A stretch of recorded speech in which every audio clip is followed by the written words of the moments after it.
विधिमंडळाचं अर्थसंकल्पीय अधिवेशन 23 फेब्रुवारीला होणार आहे। मुख्यमंत्री देवेंद्र फडणवीस यावेळी अर्थसंकल्प सादर करतील। अधिवेशन 23 फेब्रुवारी ते 20 मार्च पर्यंत चालणार आहे। एकूण 26 दिवस हे अधिवेशन सुरू राहील। सुट्ट्या वगळता 20 दिवस कामकाज सुरू राहणार आहे। या क्षणाची एक महत्त्वाची बातमी आपण बघतोय। अधिवेशनाची घोषणा झाली 23 फेब्रुवारी ते 20 मार्च पर्यंत असं 26 दिवसाचं हे अर्थसंकल्पीय अधिवेशन विधिमंडळाचं असेल। यामध्ये देवेंद्र फडणवीस अर्थसंकल्प सादर करतील।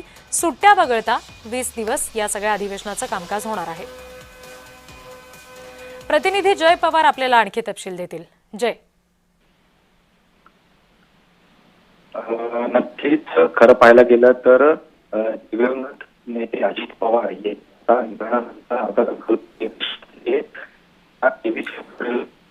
जय, काही तांत्रिक अडचणी येत आहेत। तुमचा आवाज आमच्यापर्यंत व्यवस्थित पोहोचू शकत नाहीये। पुन्हा एकदा तुम्हाला संपर्क करायचा प्रयत्न करतो। पुन्हा एकदा प्रेक्षकांना महत्त्वाची ही बातमी सांगूयात। विधिमंडळाचं अर्थसंकल्पीय अधिवेशन 23 फेब्रुवारीला असणार आहे। 23 फेब्रुवारीपासून पुढे 26 दिवस हे अधिवेशन चालणार आहे, ज्याच्यामध्ये मुख्यमंत्री देवेंद्र फडणवीस अर्थसंकल्प सादर करतील।